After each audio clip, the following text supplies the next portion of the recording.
Hello guys, मैं आज आप लोगों के लिए फिर से एक नया वीडियो लेके आ चुका हूँ। गाइस प्लीज़ चैनल को सब्सक्राइब कीजिए, लाइक कीजिए एंड फॉलो कीजिए। जिसमें कि हम लोगों ने प्रीवियस वीडियो में देख लिया था। यदि हमारे पास एक क्वेश्चन नॉन होमोजीनियस है और उसके लीनियर फैक्टर्स हो रहे हैं तो हम उसका CF कैसे निकालते थे। सिंपल था, बहुत ही सिंपल था। उसमें एक ही स्टैंडर्ड इक्वेशन थी। वही इक्वेशन आपकी होमोजीनियस में भी काम करती थी, वही इक्वेशन आपकी नॉन होमोजीनियस में काम करती थी। बट लेकिन नॉन होमोजीनियस और होमोजीनियस में आपके क्या है, लीनियर फैक्टर्स हो रहे थे। कुछ क्वेश्चंस नॉन होमोजीनियस में ऐसे होंगे जिसके आपके पास लीनियर फैक्टर्स नहीं होंगे। यदि आपके लीनियर फैक्टर्स नहीं हो रहे हैं तो आप उसको कैसे हैंडल करेंगे, आज की वीडियो में डिस्कस करते हैं। गाइस चलिए वीडियो को स्टार्ट करते हैं। तो गाइस यदि नॉन होमोजीनियस इक्वेशन आपके पास है, नॉन होमोजीनियस है,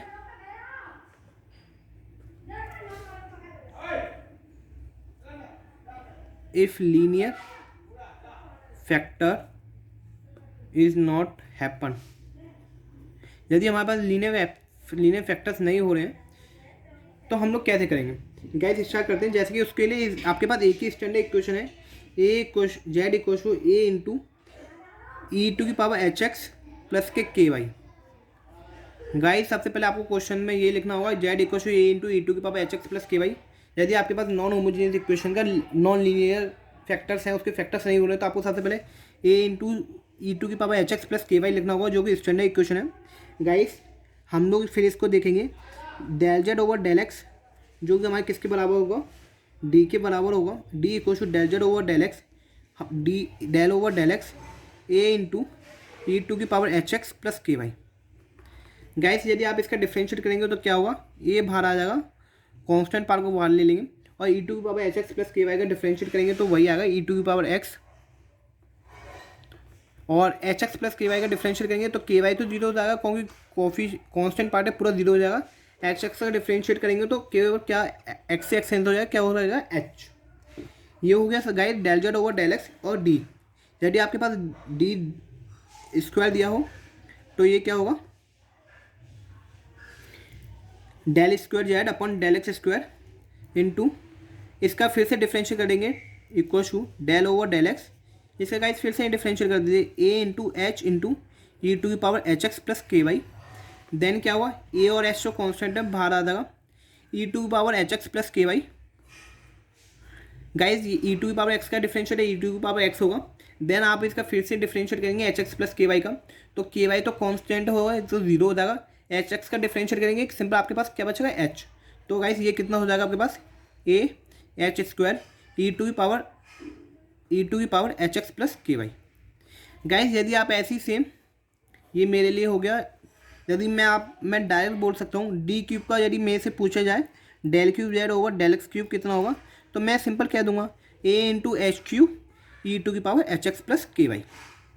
एंड यदि आपसे किसी का भी पूछा जाए, यदि आपको ज़्यादा से ज़्यादा डी क्यूब भी दिखाई देगा, इससे ज़्यादा आगे नहीं होगा, देन ऐसे ही हम लोग डी डैश का निकालेंगे। डी डैश का हम लोग क्या होगा, del z over del y a into e to की power h x plus k y. इसका डिफरेंशिएट करेंगे गाइस, ए तो कांस्टेंट है बाहर आ जाएगा, ई टू की पावर एक्स का डिफरेंशिएट कितना होगा गाइस, ई टू की पावर एक्स। देन फिर से जो एक्स माना उसका डिफरेंशिएट करेंगे h x plus k y का। मैं जैसे कि मैं आपको बताऊं, जैसे डिफरेंशिएट करेंगे h x plus k y का तो क्या होगा गाइस, ये तो H x plus k y का करेंगे तो ये तो एच एक्स तो कांस्टेंट है तो जीरो हो जाएगा।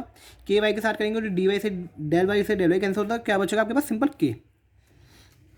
यदि मैं आपसे कहूँ डी डैश स्क्वायर का करेंगे, डी डैश स्क्वायर की वैल्यू कितनी आएगी, del square z upon del y square equal to del over del y. जो हमारी डेल ओवर डी डैश की वैल्यू आई वो क्या आई है, ए इंटू ई टू की power h x plus k y into k. और यदि मैं इसका फिर से डिफरेंशिएट करूँ तो क्या हो जाएगा गाइस, सिंपल ए के स्क्वायर ई टू की power h x plus k y. Guys यदि आपको डिफरेंशिएट आता है तो बहुत इजीली ये आपको समझ में आ रहा होगा कैसे क्या हो रहा है। देन यदि आप मेरे से पूछा जाए, कोई मेरे से पूछे डी डैश क्यूब की वैल्यू कितनी होगी, तो मैं सिंपल कह दूंगा ए इंटू के क्यूब ई टू की power h x plus k y. Guys simple है। यदि आपसे डी पूछा जाए तो सिंपल एक एच आएगा, यदि डी स्क्वायर हो गया तो दो एच स्क्वायर हो जाएगा, क्यूब होगा तो एच क्यूब, जितने आपकी पावर होगी उतने एच की पावर बढ़ती जाएगी। सेम डी डैश में क्या होगा, के की वैल्यू के की पावर बढ़ती जाएगी। आपके पास डी और डी डैश आ गया। इतना करने के बाद गाइस मैं एक क्वेश्चन लेता हूँ, आपको उससे ज़्यादा अच्छे से समझ में आएगा। क्वेश्चन है गाइस मेरे पास D minus D dash square into guys non homogeneous equation है, 1 है पावर इस पर 2 है, नॉन होमोजीनियस इक्वेशन है। D minus D dash square guys आप फैक्टर्स करके देख लीजिए, फैक्टर्स होंगे नहीं इसके, फैक्टर्स इसके होंगे नहीं। तो फैक्टर्स नहीं होंगे तो कैसे करेंगे, सिंपल डी की वैल्यू हम लोगों को पता है गाइस कितना हो, डी की वैल्यू हम लोगों के पास पता है गाइस कितना होता है, a into h into e to की power h x plus k y.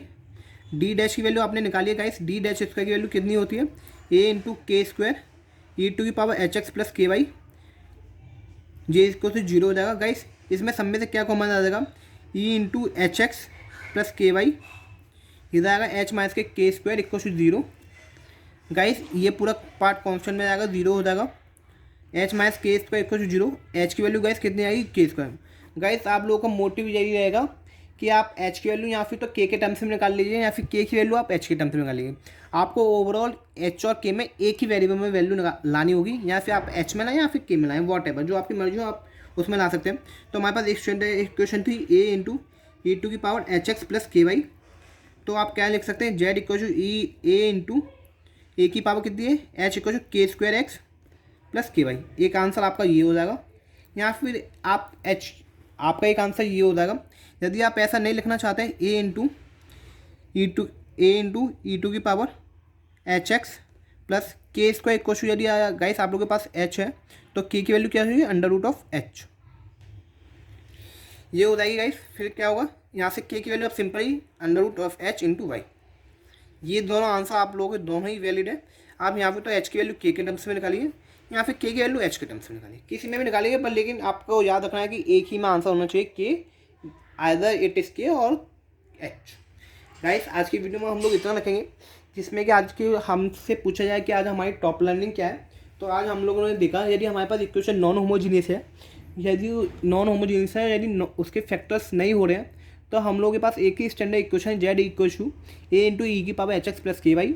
Then हम लोग उसको सॉल्व करेंगे डी डी डैश स्क्वायर, जिसमें क्वेश्चन की नीड होगी, क्वेश्चन में जिसकी वैल्यू निकालनी होगी वो निकालेंगे, और हम लोग सिंपल एच और के की वैल्यू निकाल लेंगे। जैसे आप लोगों के पास एच और के की वैल्यू आती है, आप उस स्टैंडर्ड इक्वेशन में पुट कर देंगे तो आपके पास सी एफ आ जाएगा। सी एफ यहाँ पे तो एच के टर्म्स में आएगा या फिर के टर्म्स में आएगा। गाइस आज के लिए इतना रखते हैं गाइस, प्लीज़ चैनल को सब्सक्राइब कीजिए, लाइक कीजिए एंड फॉलो कीजिए। गाइस हम लोगों के पास एक लास्ट टॉपिक रह गया फर्स्ट यूनिट का, जो कि आप लोगों के पास है, यदि आपके पास वेरिएबल कोफिशिएंट हो तो आप उसे कैसे सॉल्व करेंगे। गाइस कल की वीडियो में हम लोग लास्ट टॉपिक को डिस्कस करेंगे, देन हमारी फर्स्ट यूनिट वाइंड अप हो जाएगी, फिर हम लोग नेक्स्ट सेकंड यूनिट स्टार्ट करेंगे। आज के लिए गाइस इतना रखते हैं, thank you so much guys, please channel को सब्सक्राइब कीजिए, लाइक कीजिए एंड फॉलो कीजिए।